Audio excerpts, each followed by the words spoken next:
After the final point is hit across the net, a huge sense of accomplishment is felt amongst my teammates and I. Sports have given me experiences that I'll remember for the rest of my life. Bonding with teammates, being in shape, learning about the importance of competing, and hard work are some of the life lessons volleyball teaches you. Today I want to share with you the benefits of playing volleyball competitively. One benefit is being able to work well with others. Teamwork prepares you for life, for the real world in life, like in job situations, in relationships.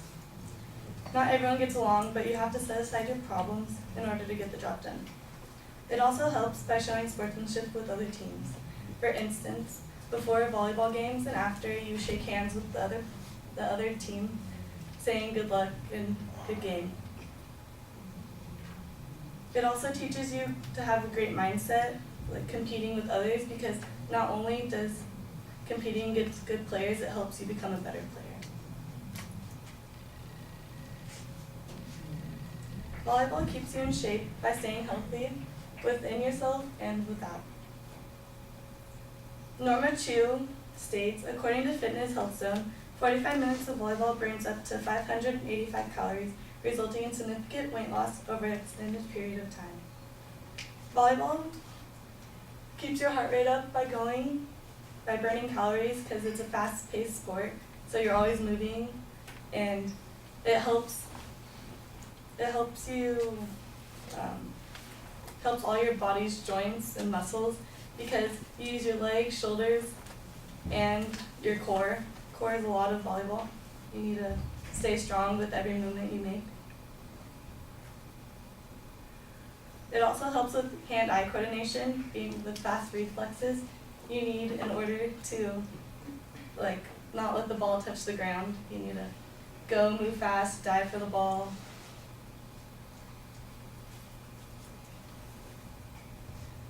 The best thing I believe that benefits from playing volleyball competitively is being able to get a scholarship if you have the chance.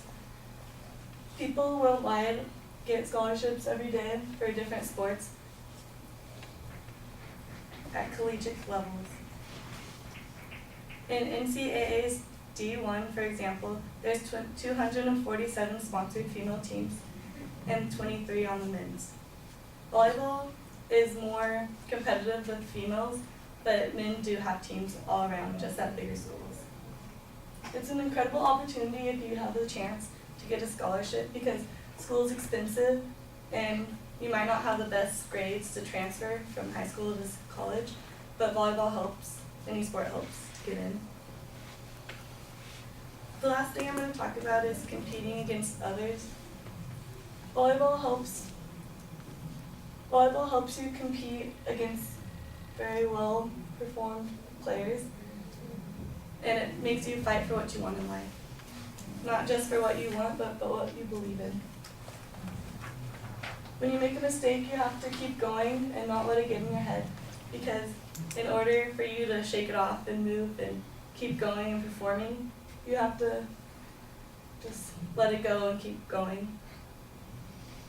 In volleyball, you have to fight for your position against your own teammates, which makes you both better players. And by competing, you have to show that you want it to your coach, because even if you're not the best player, you have an opportunity to still get on the court by throwing yourself in for a play and just showing your coach that you want it more than the other people. Volleyball teaches you life lessons such as mental and physical discipline, ability to work well with others, also improving health and giving a chance to receive a scholarship. This right here was one of my high school coaches.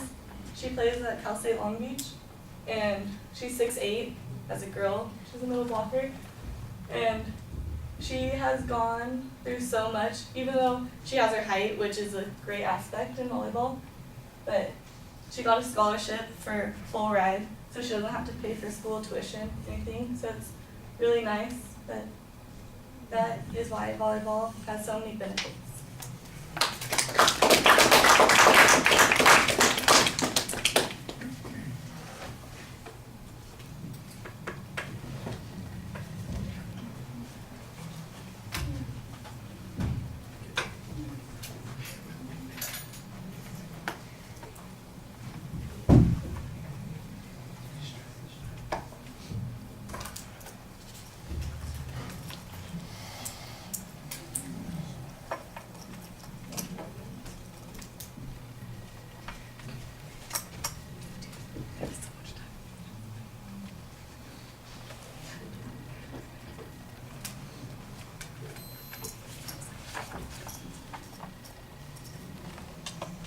So Moses, what did you think? I thought she gave a good speech. She relied on her flashcards a lot, but I think it's probably because she was nervous. I like that she put in that 45 minutes of volleyball burns so many calories that you use shoulders, leg, and core. Scholarships are a big part of that. Also that she put in the story at the end of it. It kind of like sealed it all together that her college or high school coach got scholarship to Long Beach, and that's kind of what her whole speech was about. Like scholarships always helps you out, makes you a better person, and keeps you in shape. So that was pretty good. Okay, I thought that at the end of the speech that you did have a nice summary that gave it a little bit more completeness than it had at the beginning of the presentation. Your purpose statement's very clear at the beginning, but there's no preview about how you're going to be developing that. You do signpost pretty well, though, as you get to each of those points, and that helps. And you've also got the visual that goes along with each one of those points, so we know what the steps are as you're going through there. But you don't want to rely just on the visuals to give you as those cues. You want to have set us up a little bit, so give us the roadmap at the beginning, and I think that would be helpful. I like the idea of your personal story at the beginning, but it just seems awkward that you're having to read your own story at the beginning, that you're not just telling us, you know what, here's something that's really impressive, or here's something that's really helped me, that's made a difference, and I'm just going to talk to you about that kind of thing, and you have to kind of look at your notes while you're doing that, and it feels like you're reading, and that's just sort of awkward, and that's I think, the wrong foot to get started on.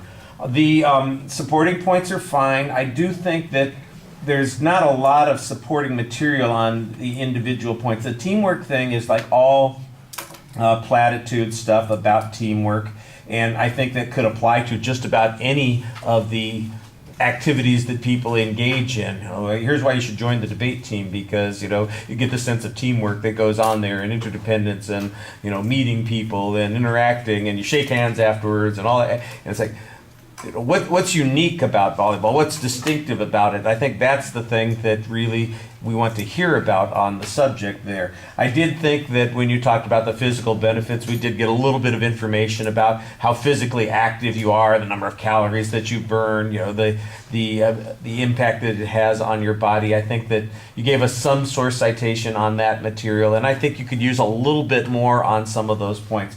Same thing with the competitiveness thing. I think that that's a good idea, but we're kind of relying, like on the first point, it's, when you say you got to compete for your own spot on the team, okay, so I'm not exactly sure how many spots are. I assume that there are 6 players on the court at any given time, and I'm sorry, my memory of volleyball is so vague that it seemed to me like you just rotated into the spots all the time. Apparently, you don't rotate positions on the court, so that's one of those things that would have been helpful for me to know, so because I've never played competitive volleyball, I didn't know that you stayed in the same position the whole time.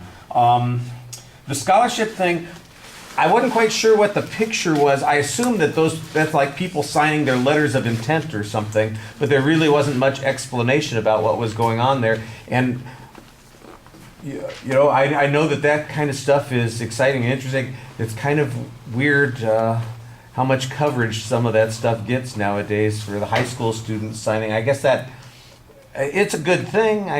We want to draw attention to people who've got great accomplishments, and when you've got a highly recruited person in that situation, I'm just wondering, do they really cover it that way for volleyball and or any of those other sports that are being mentioned? I don't know. That would have been something that I would have liked to have heard a little bit more about, and it just felt a little underdeveloped. The example of your coach, I think, is an interesting one. The first question is, how many schools offer scholarships for volleyball? How many scholarships do they offer? Do they have partial scholarships for people, competing in those kinds of things? And are they schools that anybody would really want to go to? It's great if you. I have nothing against Cal State Long Beach. That's a great school. That's all fine and well, But if you have ambitions and you want to go to a particular school, is there a volleyball scholarship for, X, Y, or Z kinds of schools? If you have this kind of level of academic achievement, can you hope to be able to get a full scholarship? Because to be honest, it's a pretty good deal to get a scholarship any place. Any kind of scholarship's nice, but a scholarship in the CSU system is not the same as a scholarship to Stanford or something like that. Do they have those kinds of things? That's just more information that I think could have been in the speech, and you had time. All right, so you didn't quite make 5 minutes, so you had a lot more time that you could have put some other things into the presentation. All right, thank you.